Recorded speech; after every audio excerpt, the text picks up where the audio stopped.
Tiksin Kenya, Uma Kenya. ሰላም ሰላም ውድ ተመልካቾቻችን እንዴት ናችሁ? ሰላም ናችሁ ወይ? እኔ አለሁ እግዚአብሔር ይመስገን በጣም ደህና ነኝ። እናንተስ እንዴት ናችሁ? ዛሬ ደግሞ የሆነ ነገር ይገጠመኝ ለእናንተ ልነግራችሁ ብዬ ነው መጣው።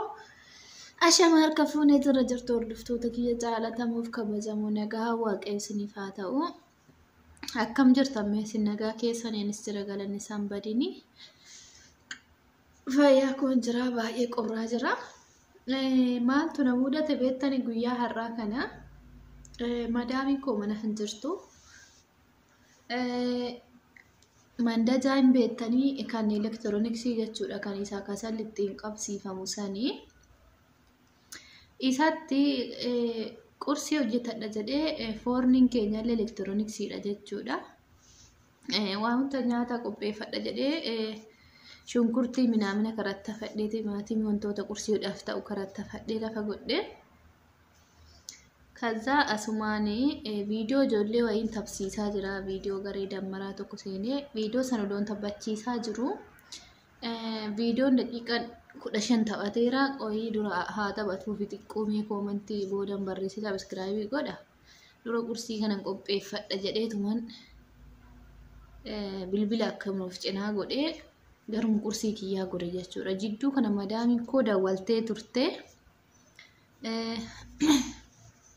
ishiin dawwaltee turte ani garuu viidiyoo dawwala ishii san miskoonan arge gubbaarra malee bilbili kiyya saayilentii irra jira dhufeen amma yoo bilbila koo saayilentii san banee hindee dawwaltee turte jedhee olaal waasaap immoo chaatii naa barreessitee turte jechuudha kasala naa qabsiisii naan jette kasala firee jaha naa qabsiisi naan jette naa barreessiteetti kaza animmoo bakka sorry bilbila kiyyo silent irra kaasee jiraadhe dawwaltee nan dhabduu mi jedhee asuma deemee bilbila silent irra kaasee tanan deemee kasala san firee jaarra godhee silkiin karaaban kun jechuudha xarafiin isaa bakka ibiddi boba'ee leeyyiin isaa kun jechuudha o'ee ibiddarra godhee ani karaabatti qabsiisee kursii kiyyan hojjetachuu kushiinatti deeme jechuudha. Silkiin isaa kun o'ee gaalee jechuudha daanii ibiddi waan sirriitti qabachaa jiruuf waan o'eef karaabadha. Baay'ee o'ee asuma hoo jedhu manni kun guutu gigim jedhe ka elektirooniksiin isaanillee baay'ee bayeessa oduu elektirooniksii Itoophiyaa san ta'e bakkumatti lip nama godha. Biyya kanatti illee ni beektan elektirooniksii waan akkanaa kanaan dhooweetiin jechuudha. Lubbuu namoota hedduu kan baasanii jira ijoollee biyyuma Saudii kana keessatti nama beeku jechuudha nama lubbuun darbee har'a hin jedhini ijoollee bakka maziraa keessa hojjetanii akkasumas bakka hojii adda addaa hojjetan galgala mana keessatti karaaban guyyaadha naannoo asrii namni du'ee jira namni an beeku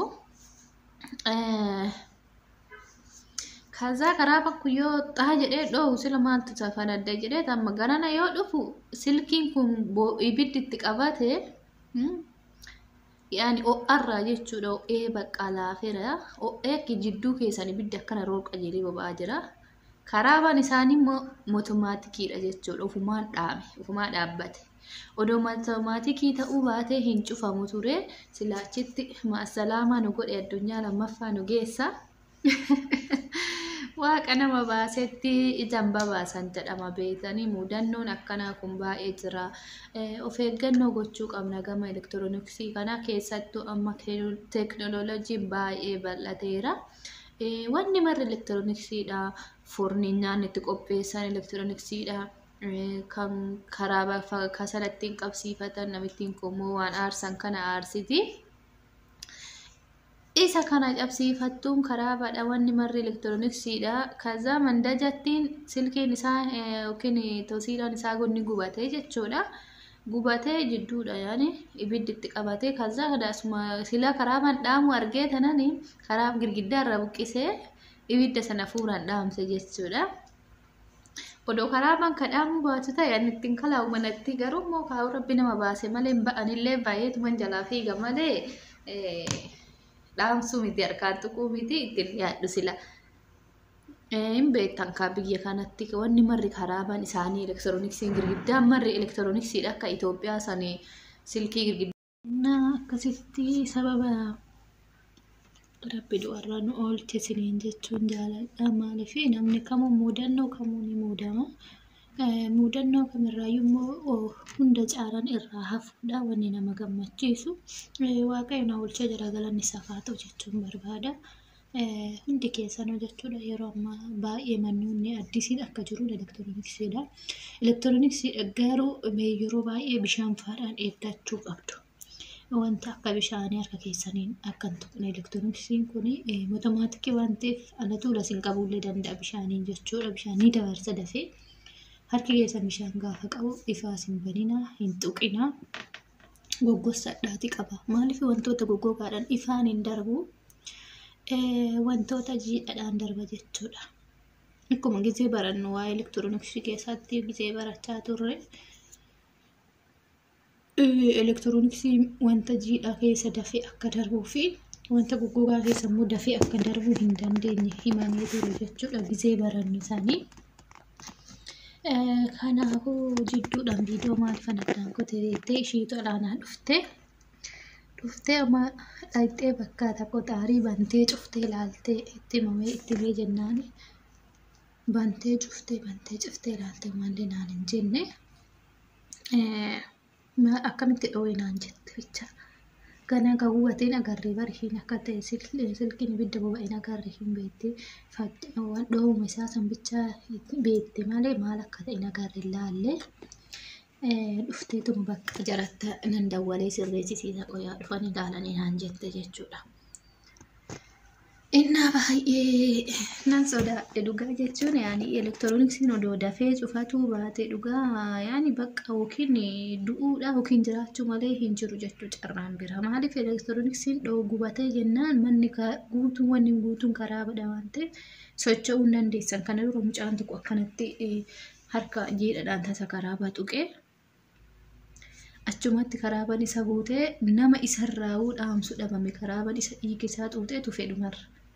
Namni irraa isarraa dhaamsu dhabame jechuudha. Seenanii karaa seenanii dhaban jechuudha. Karaabaan ofitti nama hin kaleessuun beektaa yeroo nama qabe naannoo sanitti si faraffara fageenyattuu jechuudha. Namoonni isa baasuudha gaafa seenanu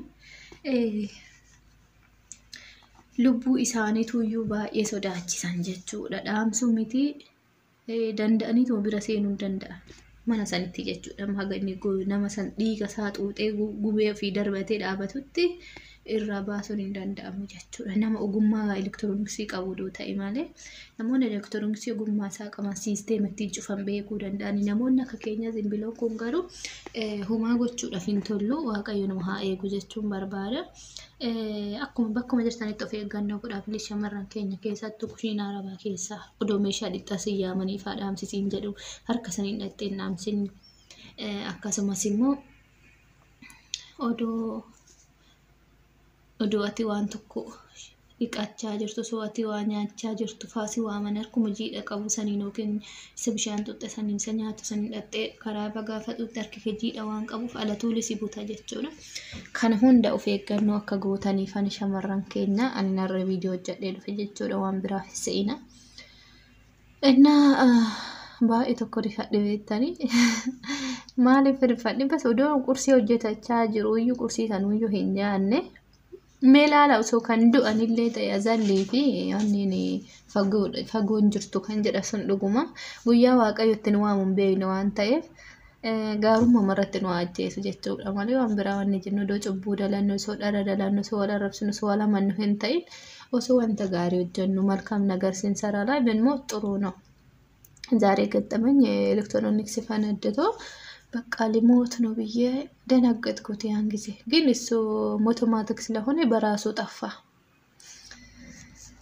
አካሴን እንጀራ ዱጋ ባኤ ዋና መጋዲሲሱዳ በቃ አሊ ኦሶ ዱአን ኢሌን ጀደ ያን ጀቹን ዱአን ሶዳ ኦዶን ታነ ዱአ ኡማማኒ ዱአ ሂን ሶዳታን ቤተኒ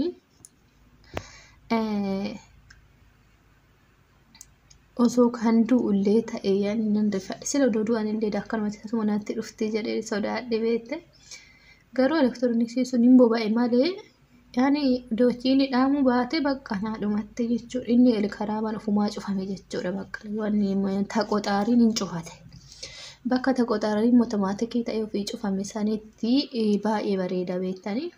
Maaliif lubbuu namaatillee baay'ee tokko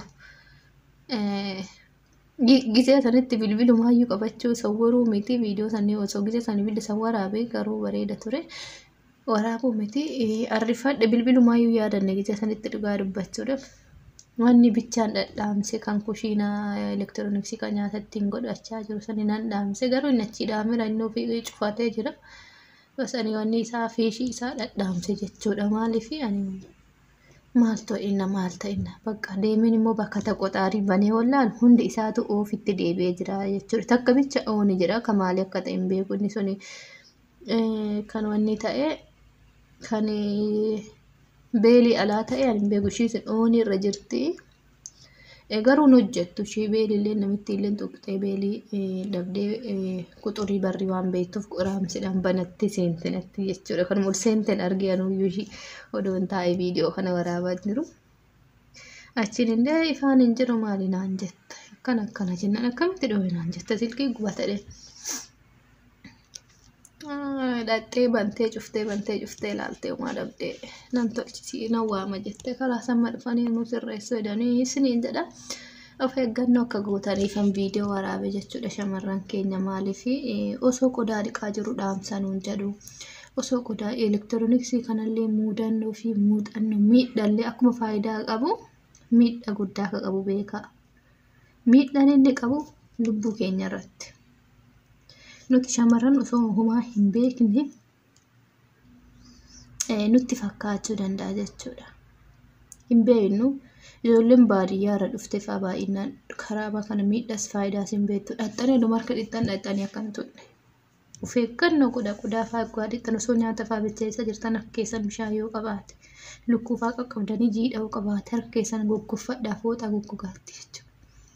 Malee harkasaniin deemtanii nu ajajan bichaadhaaf qaalii isaanii bichaa guutuudhaaf lubbuu keessan hin dhabinaa jechuudha.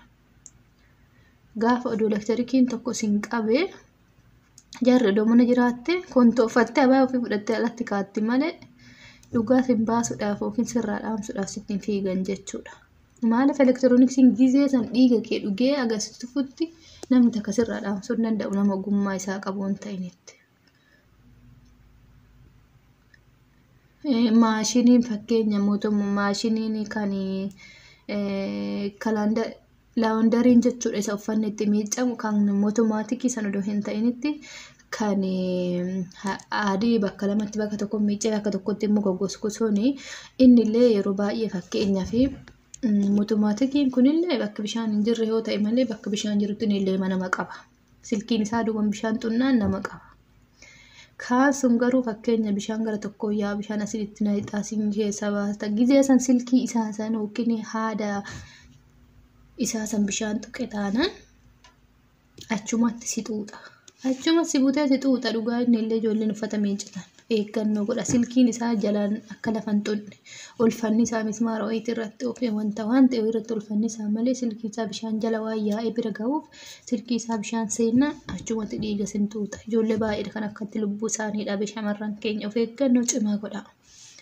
Waan nu dhaggeeffattaniif galatoomaa chaanela Masiyaa Eebbisaatiif haara warra taatan laayikii sabskiraayib gochuudhaan nu faana taasiniin jedha. Viidiyoon addisii akka hojjannee guyyaa guyyaarraan isin qaqqabsiisnu muudannoon akkanaa shamarran keenya irratti yeroo baay'ee waan nama muudatu jedhee tananii ofaa eeggattanii viidiyoo kana waraabe malee wanta na gammachiiseef miti waan hordoftaniif galatoomaa fayyaa ta'aa horaa bulaa deebanaa.